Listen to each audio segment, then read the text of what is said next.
Madam Speaker, ladies and gentlemen,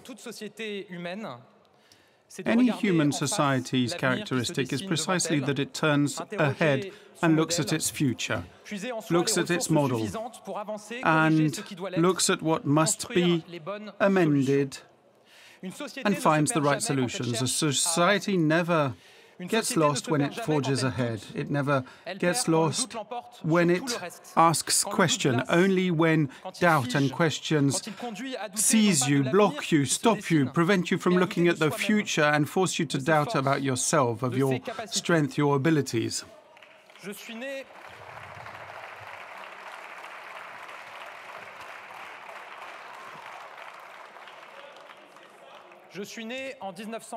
I was born in 1989, the year we celebrated the 200th anniversary of the French Revolution, a year in which we believed that democracy, liberal democracy and progress would triumph. But my generation has seen that the opposite has occurred. Indeed, my generation can see its world, our world, be changed and overhauled more than ever before. It is a generation full of doubt about the future, about the planet, about its identity, about who we are as a people, as a country here in France. Questions and doubts about our social model, about our public services, about our democracy. Our duty, our responsibility is for each and every one of us to try and find the ways and means to overcome these doubts. The reason we are here today, all working together, despite our differences, is that we share something that thousands of our fellow citizens share too. We see more reasons to work together than to doubt. We want to take up these challenges and forge ahead. Take them up and forge ahead.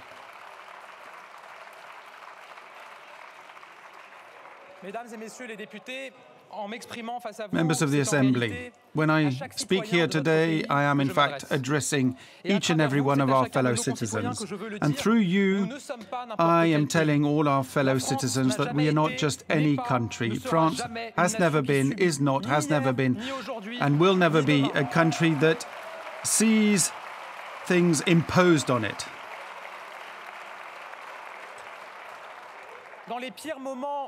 At the worst times of doubt and despair and disunion, we have shown that we are separate and distinct from any other country. In 2024, we will be celebrating the 80th anniversary of the Normandy landing, support to Frenchmen who never gave up on France. In 2024, we will reopen the Cathedral of Notre Dame, even though the French still remember these pictures, these awful pictures. In 2024, we will be welcoming the world, a world that has been divided and disturbed, but we will be welcoming them for the Olympic Games and Paralympic Games.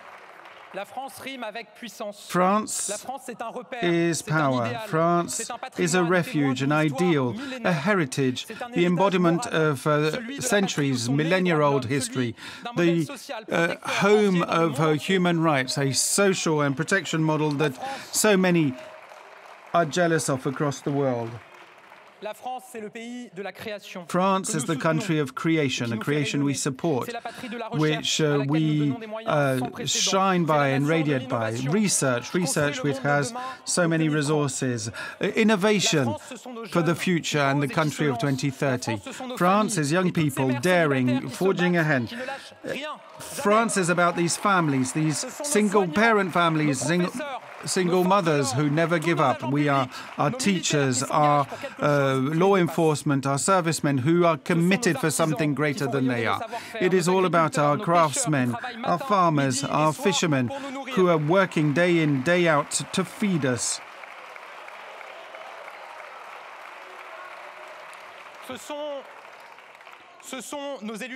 France is about our local elected officials, of which I have been one for the last decade, who commit and work for everyone. France is 68 million French here, mainland France, in our overseas territories and beyond, people who will always surprise us.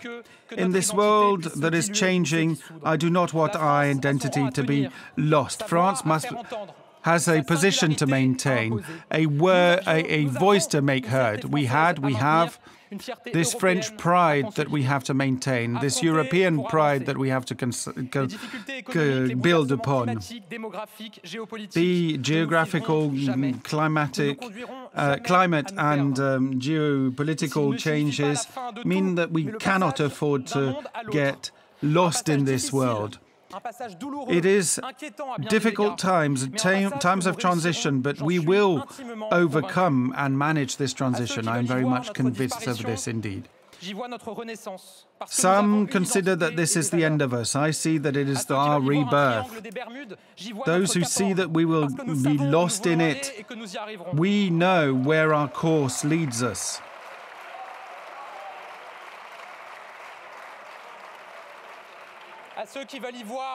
Some consider that we are losing our course, but I say that we are determined and confident. Confident because I know what we have done since 2017, the difficulties we have overcome. Order. I'm confident because I know the French. I know how energetic, how hardworking they are, because I know that our country has always picked itself up in times of crisis. The COVID epidemic has highlighted a number of divides in our country, and we have overcome much better than other countries have. Climate change is affecting us more often and more hardly. More disasters are more often and more common. However, it is the first time in history that greenhouse gas emissions have dropped so significantly, never more so than last year. The war in Ukraine has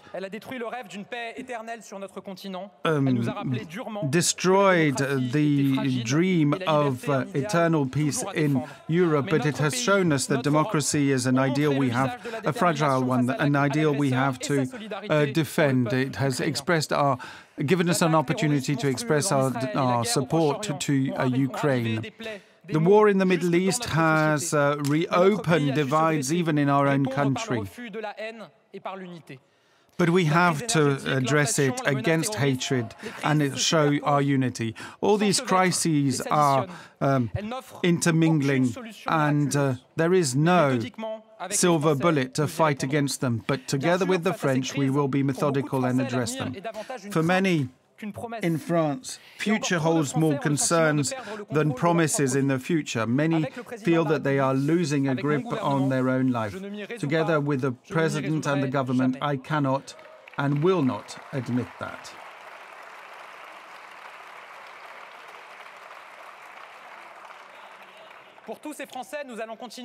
For all these French, we will take up these challenges and forge ahead, not just through grand speeches, but by action, swift, practical, concrete actions to change things on the ground and in people's lives. Ladies and gentlemen, our majority, our government's identity is precisely to focus on rebuilding our French and European identity. Our promise to the French is very clear.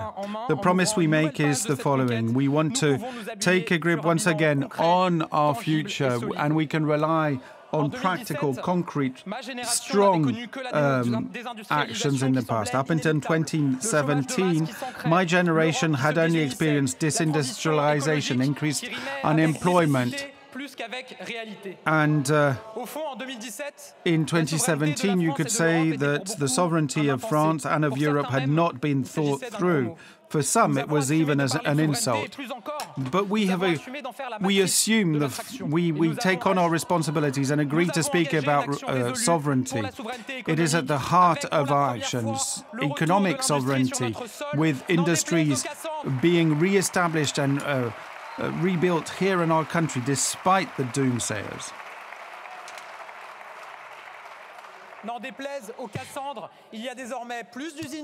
Despite what the prophets of doom are saying, there are more factories opening in France, more jobs being created than destroyed. And this is the first time it's happening in 30 years. Unemployment has gone down to its lowest for the last 25 years, and for the 5th year running, our country is the most attractive and appealing country in Europe for foreign investment. We have engaged committed action to fight against climate change and re-establish energy independence. Energy policy for a sovereign and lasting sources of energies. We've looked at the sovereignty on our borders, the immigration law, and the immigration compact in Europe that is at long last protecting our country. We have started a determined action, even though it will take long, so that our fellow citizens can take hold of their own lives. And we have initiated actions to establish agricultural sovereignty for our country.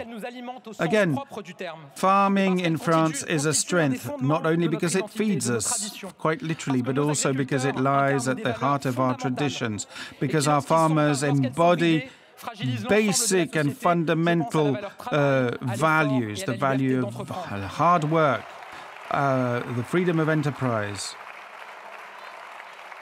for instance.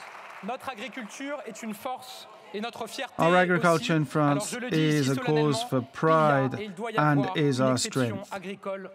There is and must be a French exception in farming.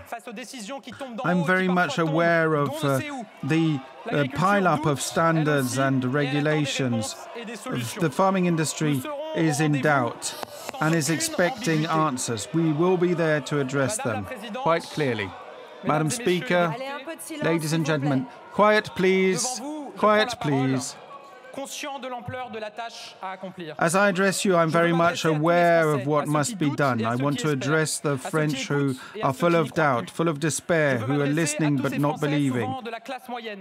These middle-class people who never complain even though they feel they are always under pressure.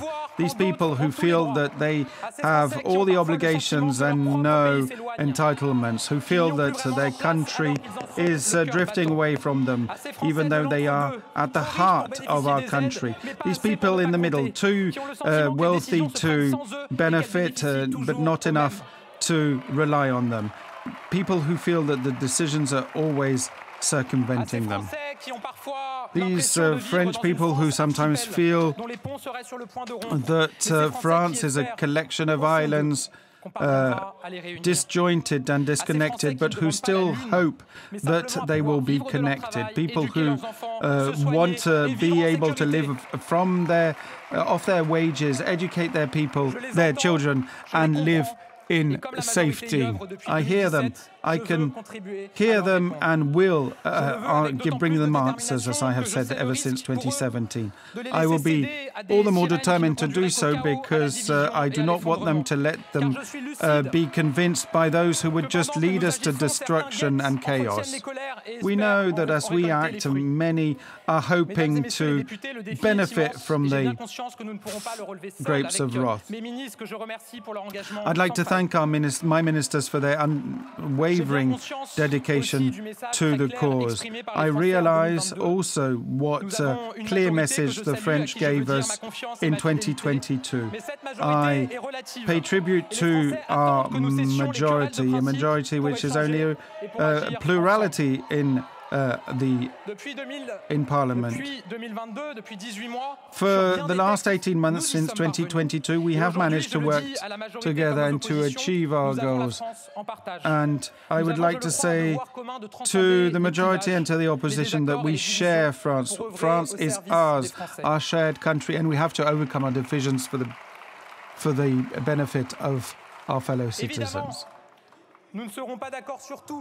We will not agree on everything. We will challenge each other here in the chamber and in other places. But I can say that my door will always be open. Indeed, ladies and gentlemen, members of the opposition, millions of French people speak through you and are convinced that you shouldn't drown out people's voices by shouting over them in the chamber.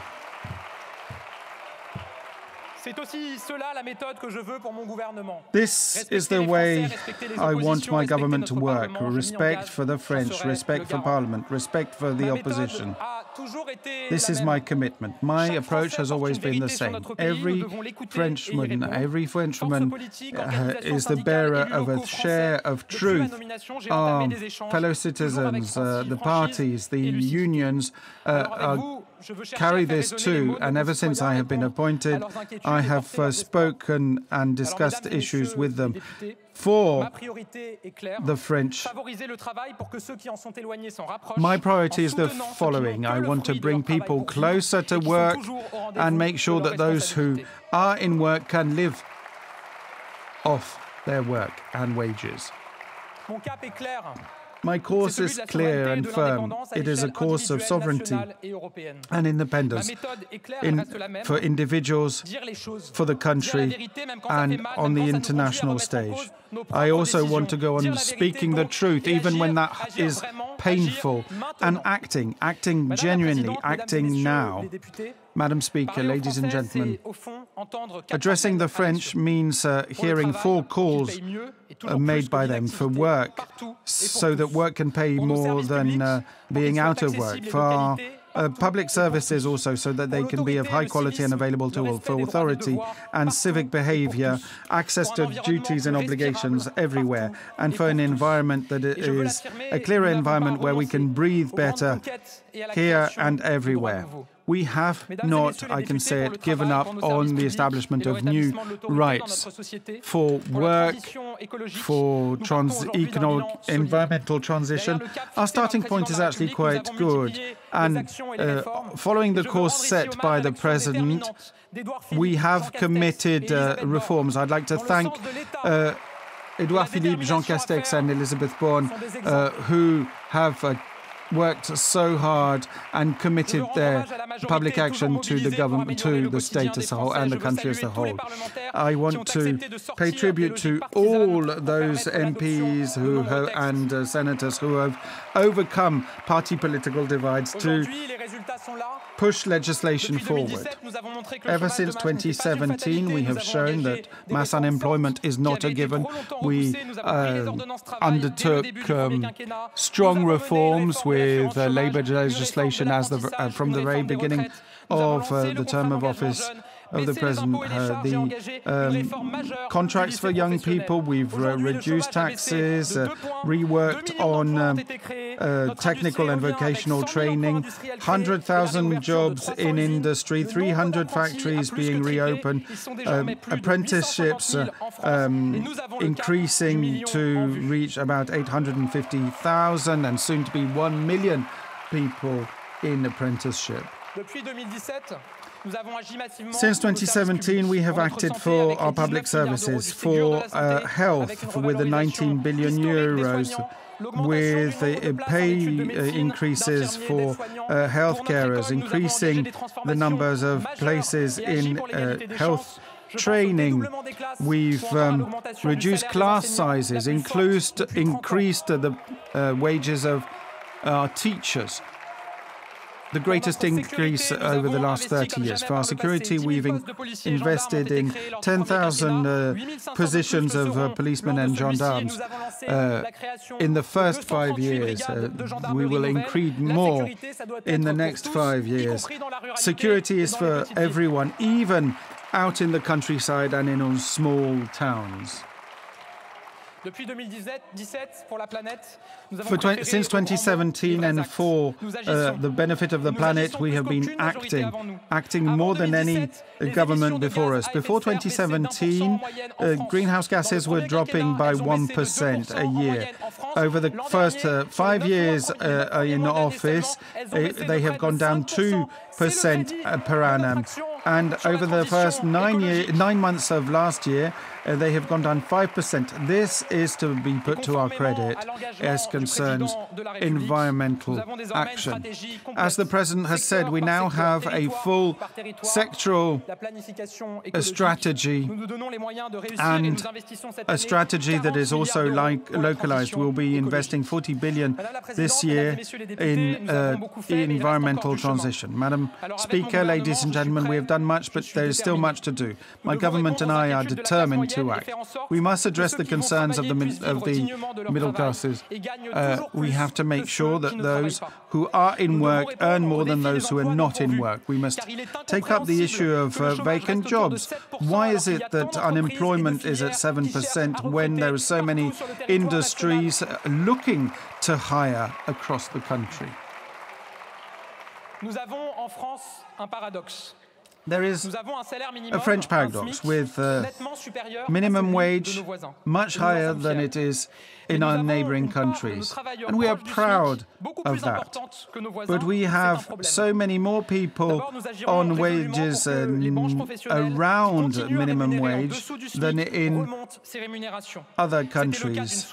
Industries will be called upon to increase wages above the minimum wage. 60 or so industries were called upon to do so last year, 30 are left. With the increase in minimum wage on the 1st of January, a number of people have fallen below the minimum wage, and we hope that this can be addressed and amended, and I will not exclude any possibility of action to do so. We must also, as I was saying, address another issue. We have for too many years focused only on minimum wage. Today, to increase by €100 someone on minimum wage, the employers have to pay €238. And workers themselves lose something like €40. So, I am saying that our system, however well-meaning it is such that there is no need now or no rationale now to increase anyone's wages if they are on minimum wage or thereabouts. And these people will stay at these pay levels for their entire career. This is not right. Increasing wages is something that must go with recognition, with promotion of merit. We have, therefore, to reform this, and we will do so by relying on the proposals of a number of parliamentarians and reports, but at the same time we must relieve the middle classes of taxes. As the President said, we will reduce taxes on these people by €2 billion, all in all. Recognizing work is not just for people, for salaried workers, but also for government workers. We will compensate their work and hard work and recognize their merit too. A piece of legislation will be submitted in the summer. We recognize that in 2026 we must amend the social contributions system and basis for independent workers, for freelance workers. We want to give them better opportunities for retirement without increasing their taxes. Once again, I want to improve the rights and responsibilities of all. As concerns unemployment, for instance, we have changed the employment support and job seekers practices across the country with a number of pilot schemes, which we will roll out by 2025. We must also further reform unemployment benefit. We hope that the proposal made to protect the good health of our older workers can succeed. I will be extremely mindful of the course of the financial situation of the unemployment benefit insurance. And if things get out of hand, as the legislation allows, I will amend it so that people can be incentivized to go back into work. We will also fight against any joblessness traps. We rolled out a reform of taxes, and we will reform benefits payments so that everyone can enjoy all the payments that they are entitled to. What does this mean? It means that with support and benefits on payment, everyone will be able to enjoy the benefits they are entitled to. Pension must always be the result of hard work, and we will look for a reform of pension payments and pension entitlements. Access to work is also a yearning for many of our fellow citizens. I can see amongst people in my generation and in others that the expectations are different as concerns workload and work-life balance. This is something that we mustn't neglect. Now, no one is asking for an entitlement and a right to laziness. Of course not.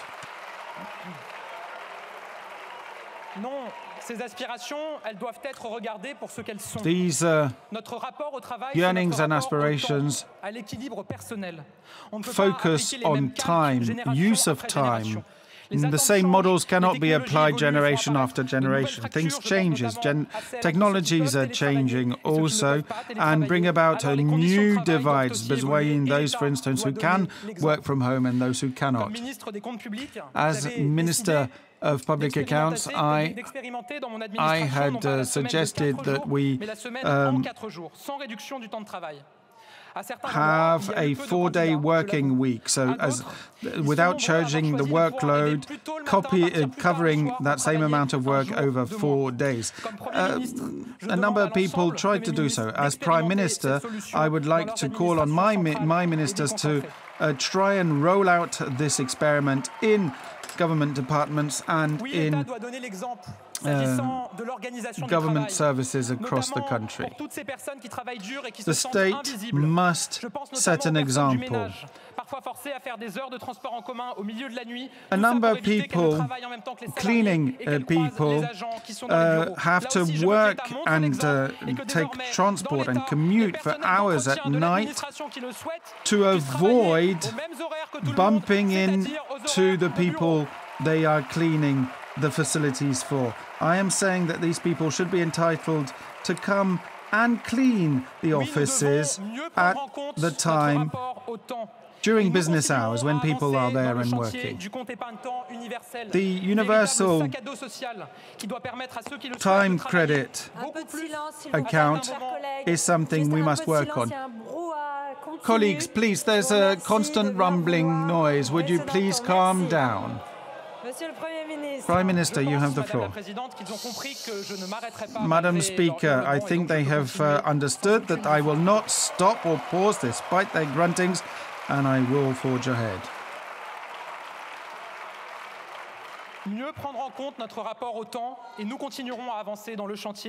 We will, as I said, work on this universal time time credit account, which means that people can work more when they are young, for instance, and don't have families to care for, and maybe work less later on so as to care for their children or care for their relatives. New freedoms, new realities means fighting against rent. We will open up a number of jobs and professions in a piece of legislation introduced in the spring. Now, I've been told, and many of you will agree, that we have to open up housing. The housing sector is all about offer, supply and demand. Many French want to be able to purchase their home so as to have some kind of property and wealth to rely on for later on in life. We will streamline a number of pieces of legislations and regulations on zoning, on a number of criteria to be met for the sale of property. We hope to free up, and we will free up land to create 30,000 new housing units, as we did for the Olympic Games. We also requisition empty buildings or empty office buildings, as we have done, and we will go on doing so. In social housing, we have been supportive by working on the savings plan that can finance this. We also want to address the structural causes of social housing. A 2 billion euro credit line has been opened with the Banque du Territoire. We want to have things changed so that elected officials can develop new programs, and indeed mayors will be entitled to allocate social housing on an initial application. This is something that local officials have been waiting for a long time. We will also initiate the social housing consideration and studies to make sure that they can address the middle classes. As you know, towns and cities have to have 25% of social housing on the territory of the local authority, and we hope to include, we will include in this 25% accessible and affordable housing for middle classes. We need to open up, ungrip the country, but I also want to cut on red tape. I want to lighten the burden of rules and regulations that burden the people who create jobs and create businesses. Every year, 60 billion euros are lost in red tape. In the autumn, we will initiate a new phase of the labour legislation to free up the SMEs and enable them to negotiate a number of rules in the companies and in the companies themselves. Across the country, people are telling us how stifled they feel because of the regulations. I'm thinking of the farmers, the small business owners, the local officials who are swamped by red tape.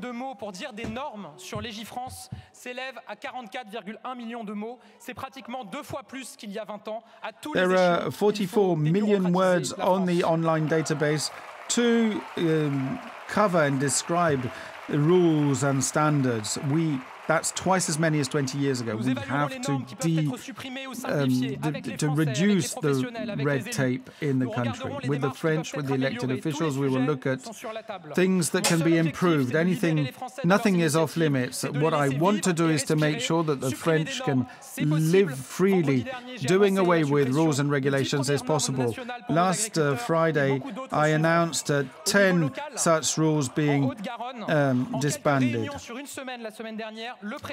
Over the last week or so in Haute-Garonne, the prefect and the farmers came to an agreement on repealing 4 prefectural orders. This is an approach that can be rolled out across the country. Reducing red tape is something that we can do. I can tell you that by the end of this year, you will be able to file a complaint online wherever you are in France. Can I also add that any public body that hasn't met over the last 12 months will be disbanded, as a rule.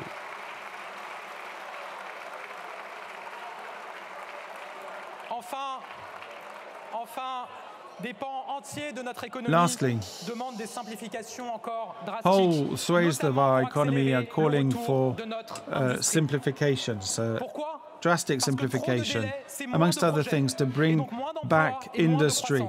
Why so? Because red tape is time wasted and less investments.